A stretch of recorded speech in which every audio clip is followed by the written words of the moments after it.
ਧੰਨ ਧੰਨ ਸ੍ਰੀ ਗੁਰੂ ਅਰਜਨ ਦੇਵ ਮਹਾਰਾਜ ਜੀ। ਸਾਧ ਸੰਗਤ ਜੀ, ਸਭ ਤੋਂ ਪਹਿਲਾਂ ਆਓ ਫਤਿਹ ਜੀ ਸਾਂਝ ਕਰੀਏ। ਵਾਹਿਗੁਰੂ ਜੀ ਕਾ ਖਾਲਸਾ, ਵਾਹਿਗੁਰੂ ਜੀ ਕੀ ਫਤਿਹ। ਅੱਜ ਗੱਲ ਕਰਨ ਲੱਗਿਆਂ ਧੰਨ ਧੰਨ ਸ੍ਰੀ ਗੁਰੂ ਅਰਜਨ ਦੇਵ ਜੀ ਮਹਾਰਾਜ ਜੀ ਦੀ, ਜੋ ਕਿ ਸਿੱਖ ਪੰਥ ਦੇ ਪੰਜਵੇਂ ਗੁਰੂ ਹੋਏ ਸਨ। ਆਪ ਜੀ ਦਾ ਜਨਮ 15 ਅਪ੍ਰੈਲ 1563 ਈਸਵੀ ਵਿੱਚ ਗੋਇੰਦਵਾਲ ਸਾਹਿਬ, ਜੋ ਕਿ ਪੰਜਾਬ ਵਿੱਚ ਪੈਂਦਾ ਹੈ, ਉੱਥੇ ਹੋਇਆ ਸੀ।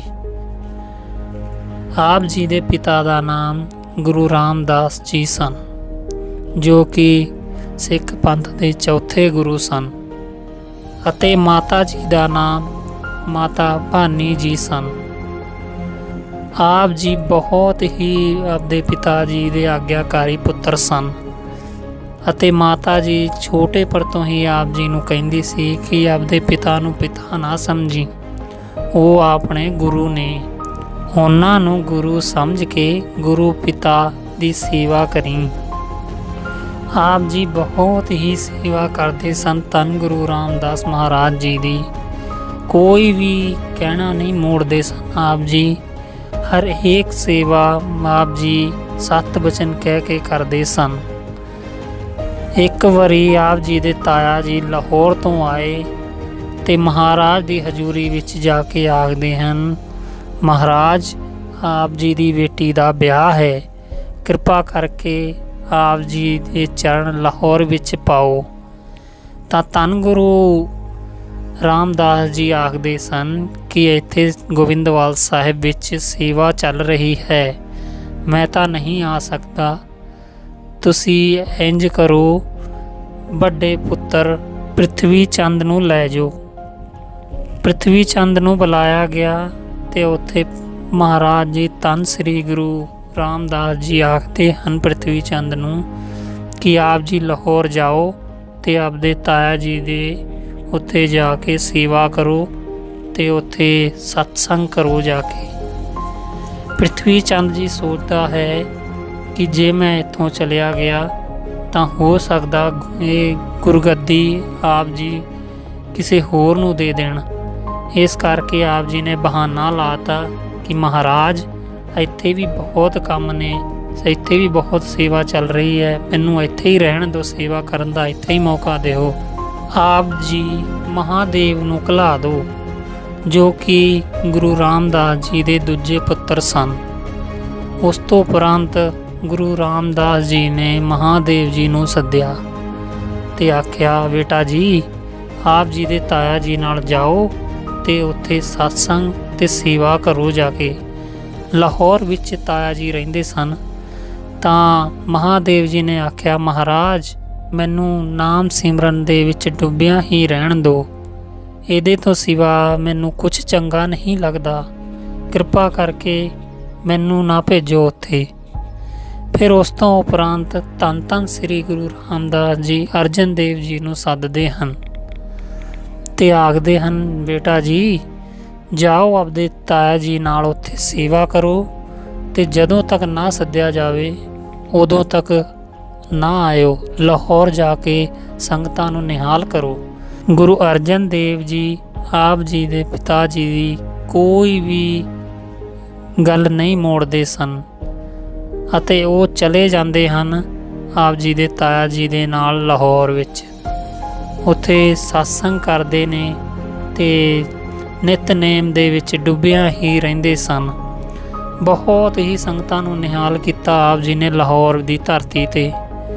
ਕਾਫੀ ਦਿਨ ਬੀਤ ਗਏ ਤਾਂ ਇੱਕ ਦਿਨ ਗੁਰੂ ਅਰਜਨ ਦੇਵ ਮਹਾਰਾਜ ਜੀ ਨੇ ਸੋਚਿਆ ਕਿ ਬਹੁਤ ਦਿਨ ਹੋ ਗਏ ਧੰਨ ਸ੍ਰੀ ਗੁਰੂ ਪਿਤਾ ਮਹਾਰਾਜ ਜੀ ਦੇ ਦਰਸ਼ਨ ਕੀਤੇ ਹੋਏ, ਹਲੇ ਤੱਕ ਕੋਈ ਵੀ ਬੁਲਾਵਾ ਨਹੀਂ ਆਇਆ, ਕਿਉਂ ਨਾ ਇੱਕ ਪੱਤਰਕਾ ਲਿਖੀਏ ਤੇ ਮਹਾਰਾਜ ਜੀ ਦੇ ਚਰਨਾਂ ਵਿੱਚ ਪੇਸ਼ ਕੀਤੀ ਜਾਵੇ।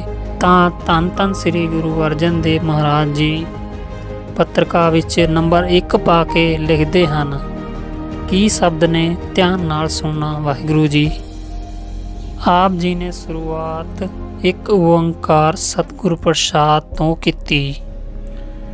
ਮੇਰਾ ਮਨ ਲੋਚੇ ਗੁਰ ਦਰਸ਼ਨ ਤਾਹੀਂ, बिलप करे चातरक की न्यायी, पिरखा ना उतरे शांत न आवे, बिन दर्शन संत प्यारे जियो, हाँ खोली जी हाँ खोल खुमाई, गुर दर्शन संत प्यारे जियो। वाहिगुरु।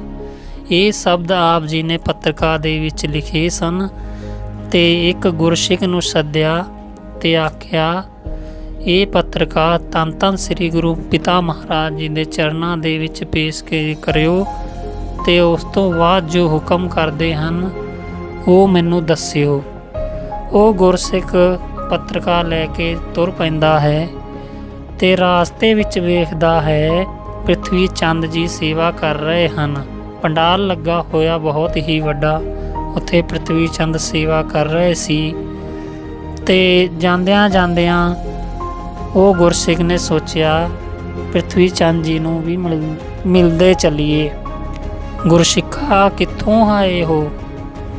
ਤਾਂ ਉਹ ਗੁਰਸਿੱਖ ਦੱਸਦਾ ਹੈ ਮੈਨੂੰ ਇੱਕ ਪੱਤਰਕਾ ਧੰਨ ਧੰਨ ਸ੍ਰੀ ਗੁਰੂ ਅਰਜਨ ਦੇਵ ਜੀ ਨੇ ਦਿੱਤੀ ਹੈ, ਉਹ ਗੁਰੂ ਰਾਮਦਾਸ ਜੀ ਦੇ ਚਰਨਾਂ ਦੇ ਵਿੱਚ ਪੇਸ਼ ਕਰਨੀ ਹੈ। ਤਾਂ ਪ੍ਰਿਥਵੀ ਚੰਦ ਕਹਿੰਦੇ ਨੇ ਕਿ ਗੁਰਸਿੱਖਾ ਉਹ ਪੱਤਰਕਾ ਦਿਖਾ ਕਿਹੋ ਜੀ ਹੈ?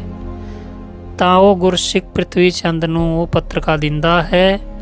ਪ੍ਰਿਥਵੀ ਚੰਦ ਜਦੋਂ ਪੜ੍ਹਦਾ ਹੈ ਤਾਂ ਹੈਰਾਨ ਹੋ ਜਾਂਦਾ ਹੈ ਕਿ ਇੰਨੇ ਮਿੱਠੇ ਸ਼ਬਦ, ਇੰਨੇ ਵਧੀਆ ਸ਼ਬਦ ਜੋ ਮਨ ਨੂੰ ਮੋਹ ਰਹੇ ਨੇ, ਇਹ ਪੱਤਰਕਾ ਜੇ ਗੁਰੂ ਪਿਤਾ ਜੀ ਦੇ ਕੋਲ ਪਹੁੰਚ ਗਈ ਤਾਂ ਉਹ ਗੁਰਗੱਦੀ ਜ਼ਰੂਰ ਦੇ ਦੇਣਗੇ ਗੁਰੂ ਅਰਜਨ ਦੇਵ ਜੀ ਨੂੰ। ਤਾਂ ਪ੍ਰਿਥਵੀ ਚੰਦ ਜੀ ਕਹਿੰਦੇ ਹਨ ਆਪ ਜੀ ਲੰਗਰ ਛਕੋ ਅਤੇ ਉਸ ਤੋਂ ਬਾਅਦ ਮੈਂ ਗੁਰੂ ਪਿਤਾ ਨੂੰ ਇਹ ਪੱਤਰਕਾ ਦੇ ਦੇਵਾਂਗਾ। ਤਾਂ ਉਹ ਗੁਰਸਿੱਖ ਲੰਗਰ ਛਕਦਾ ਹੈ। ਪ੍ਰਿਥਵੀ ਚੰਦ ਆਖਦਾ ਹੈ ਉਸ ਗੁਰਸਿੱਖ ਨੂੰ ਕਿ ਅਰਜਨ ਦੇਵ ਨੂੰ ਦੱਸ ਦਿਓ ਕਿ ਜਦੋਂ ਤੱਕ ਬੁਲਾਇਆ ਨਾ ਜਾਵੇ ਉਦੋਂ ਤੱਕ ਉੱਥੇ ਹੀ ਰਹੋ। ਤਾਂ ਉਹ ਗੁਰਸਿੱਖ ਜਾ ਕੇ ਗੁਰੂ ਅਰਜਨ ਦੇਵ ਜੀ ਨੂੰ ਇਹੀ ਦੱਸਦਾ ਹੈ ਕਿ ਮੈਨੂੰ ਰਾਹ ਵਿੱਚ ਪ੍ਰਿਥਵੀ ਚੰਦ ਮਿਲੇ ਸਨ, ਉਹਨਾਂ ਨੇ ਆਖਿਆ ਹੈ ਕਿ ਗੁਰੂ ਪਿਤਾ ਦਾ ਹੁਕਮ ਹੈ ਜਦੋਂ ਤੱਕ ਨਾ ਬੁਲਾਇਆ ਜਾਵੇ ਉਦੋਂ ਤੱਕ ਉੱਥੇ ਹੀ ਸਤਸੰਗ ਅਤੇ ਸਿੰਘਾਂ ਦੇ ਨਾਲ ਸੇਵਾ ਕਰੋ। ਫਿਰ ਗੁਰੂ ਅਰਜਨ ਦੇਵ ਜੀ ਸਤਸੰਗ ਕਰਦੇ ਰਹਿੰਦੇ, ਕਈ ਦਿਨ ਬੀਤ ਗਏ। ਫਿਰ ਇੱਕ ਵਿੱਚ ਮਨ ਵਿੱਚ ਖਿਆਲ ਆਇਆ ਕਿ ਹੋ ਸਕਦਾ ਹੈ ਕਿ ਗੁਰੂ ਪਿਤਾ ਜੀ ਦੇ ਕੋਲ ਪੱਤਰਕਾ ਨਾ ਪਹੁੰਚੀ ਹੋਵੇ। ਪੱਤਰਕਾ 'ਤੇ ਨੰਬਰ 1 ਲਿਖਿਆ ਹੋਇਆ ਸੀ। ਹੁਣ ਸੋਚਦਾ ਹੈ ਕਿ ਇੱਕ ਪੱਤਰਕਾ ਹੋਰ ਲਿਖੀ ਜਾਵੇ ਜੋ ਗੁਰੂ ਪਿਤਾ ਦੇ ਕੋਲ ਭੇਜੀ ਜਾਵੇ। ਤਾਂ ਪੱਤਰਕਾ ਦੇ ਵਿੱਚ ਨੰਬਰ 2 ਲਿਖ ਕਰਕੇ ਆਪ ਜੀ ਕੀ ਲਿਖਦੇ ਹਨ ਧਿਆਨ ਨਾਲ ਸੁਣਨਾ ਸਤਸੰਗ ਜੀ। ਤੇਰਾ ਮੁਖੜਾ ਸੁਹਾਵਾ ਜੀਓ, ਸਹਿਜ ਤਨ ਵਾਣੀ, ਫਿਰ ਹੋਵਾ ਦੇਖੇ ਸਰਿਓ ਪਾਣੀ, ਤਨ ਸੋ ਦੇਸ ਜਹਾਂ ਤੂੰ ਬਸਿਆ, ਮੇਰੇ ਸਾਜਨ ਮੀਤ ਮੁਰਾਰੇ ਜੀਓ, ਹਾਂ ਖੋਲੀ ਜੀ ਹਾਂ ਖੋਲ ਖੁਮਾਈ, ਗੁਰੂ ਸਾਜਨ ਮੀਤ ਮੁਰਾਰੇ ਜੀਓ। ਵਾਹਿਗੁਰੂ। ਇਹ ਸ਼ਬਦ ਦੂਜੀ ਪੱਤਰਕਾ ਦੇ ਸਨ।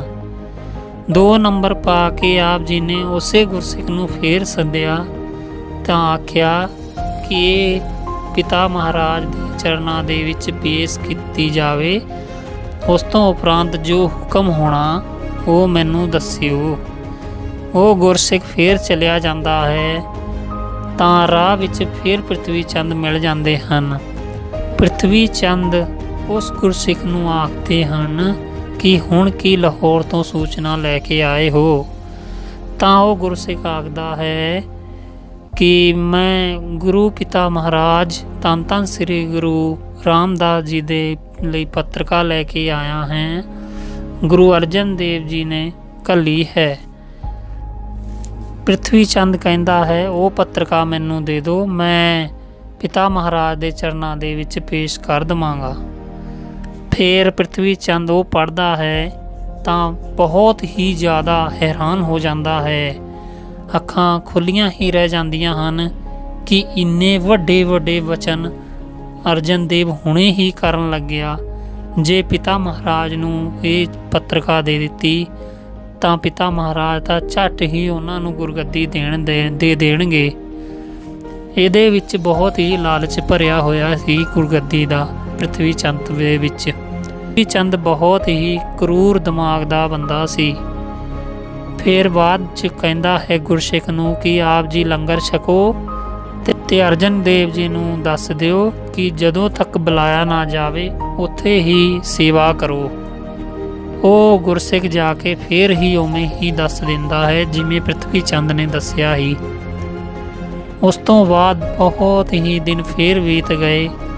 साउण दा महीना सी, बरसात बहुत ही जोर हो रही सी। आप जी नितनेम दे विच मगन सन ते अखां विच अथरू वगदे हन कि पिता महाराज दे दर्शन किवें होणगे। ते आप जी मन विच ये भी सोच रहे सन कि पिता महाराज जी अंतरजामी हन, वो सब कुछ जानते हैं, उन्हां नूं सब पता है कि मैं लाहौर की धरती दे विच बैठा हाँ। बहुत ही नितनेम विच मगन हन ते बरसात बहुत ही जोर हो रही है अते हवा भी चल रही है। मन विच फिर विचार आया कि ऐतकां फिर एक बारी पत्रिका लिख के भेजीए, की पता पिता महाराज जी दे कोल वो पत्रिकावां जो दो घलियां सी नहीं पहुँचियां होणगियां। फिर पत्रिका लिखता है धन धन श्री गुरु अर्जन देव जी। पत्रिका की सी ध्यान नाल सुनना जी। पत्रिका दे विच नंबर 3 पा के की लिखते हैं ध्यान नाल सुनो जी। एक कड़ी ना मिलते तां कल जुग होता, तू कद मिलिया तां सुध भगवंता। मुहे रैन ना विहावे नींद न आवे, बिन देखे गुर दरबारे जियो। हाँ खोली जी हाँ खोल खुमाई, तिस सच्चे गुर दरबारे जियो। वाहिगुरु। ये सी तीजी पत्रिका। 3 नंबर पा के पत्रिका ते उस गुरसिख नूं सददे हन ते आखदे हन कि ऐतकां ये पत्रिका prithvi चंद दे हत्थ ना लगे, सीधे जाके पिता महाराज दे चरनां दे विच पेश करियो। तां गुरसिख लैके चल पैंदा है जिथे prithvi चंद सत्संग कर रहे सी, सेवा कर रहे सी। वो राह छड्ड के दूजे राह तो आप चले जाते हैं ते गुरु महाराज दे चरनां दे विच पत्रिका रखते हैं ते आखदे हैं महाराज ये पत्रिका धन धन श्री अर्जन देव जी ने भेजी है। तां आप जी वो पत्रिका खोल के वेखदे हैं। पत्रिका दे उत्ते सब तो उत्ते 3 नंबर लिखिया सी। तां जदों आप जी पढ़ते हैं पत्रिका नूं, पढ़दियां आप जी दे अखां दे विच अथरू निकल आउंदे हन। तां उदों ही पिता महाराज धन धन श्री गुरु रामदास जी 5 प्यारिਆਂ नूं कहंदे हन आप जी जाओ ते अर्जन देव नूं लाहौर तो लैके आओ। बाबा बुढ़ा जी समेत 5 प्यारे चले जाते हैं ते अर्जन देव जी नूं लैके आउंदे हन। लाहौर तो धन श्री गुरु अर्जन देव जी जदों गोइंदवाल की धरती ते आउंदे हन ते मन बहुत ही पवित्र बहुत ही खुश होंदा है कि पिता महाराज के दर्शन होणगे। पहुँच करके महाराज नूं वेख करके अखां भर लेंदे हन ते पिता महाराज जी दे चरणां नूं हथ ला के नमस्कार करते हैं। धन धन श्री गुरु रामदास जी गुरु अर्जन देव जी नूं आप जी दे कोल बहा लेंदे हन ते आखदे हन बेटा जी ये 3 नंबर का की मतलब है। तां अर्जन देव जी गुरु अर्जन देव जी दसदे हन कि मैं पहला 2 पत्रिकावां आप जी दे चरनां विच घलाइयां सी पर वो prithvi चंद कोल ने। गुरसिख जो पत्रिका लैके आउंदा सी उन्हें भी सारी गल गुरु पिता महाराज नूं दसी। तुरंत ही महाराज ने ਪ੍ਰਿਥਵੀ ਚੰਦ ਨੂੰ ਸੱਦਿਆ ਤੇ ਉਹਨਾਂ ਤੋਂ ਉਹ ਪੱਤਰਕਾਵਾਂ ਲੈ ਕੇ ਪੜ੍ਹੀਆਂ। ਮਹਾਰਾਜ ਬਹੁਤ ਹੀ ਖੁਸ਼ ਹੋ ਜਾਂਦੇ ਹਨ ਪੱਤਰਕਾਵਾਂ ਪੜ੍ਹ ਕੇ ਕਿ ਇੰਨੇ ਸੋਹਣੇ ਸ਼ਬਦ, ਇੰਨੇ ਪਿਆਰੀ ਬੋਲੀ ਦੇ ਵਿੱਚ ਬਾਣੀ ਦੇ ਸ਼ਬਦ ਪੱਤਰਕਾਵਾਂ ਵਿੱਚ ਸਨ। ਬਹੁਤ ਹੀ ਖੁਸ਼ ਹੋ ਕਰਕੇ ਆਪ ਜੀ ਧੰਨ ਧੰਨ ਸ੍ਰੀ ਗੁਰੂ ਅਰਜਨ ਦੇਵ ਮਹਾਰਾਜ ਜੀ ਨੂੰ ਗੁਰਗੱਦੀ ਸੌਂਪਦੇ ਹਨ। ਸਭ ਤੋਂ ਪਹਿਲਾਂ ਆਪ ਜੀ 5 ਪੈਸੇ ਲੈ ਕੇ ਧੰਨ ਧੰਨ ਸ੍ਰੀ ਗੁਰੂ ਅਰਜਨ ਦੇਵ ਜੀ ਦੇ ਚਰਨਾਂ 'ਤੇ ਰੱਖ ਕੇ ਮੱਥਾ ਟੇਕਦੇ ਹਨ।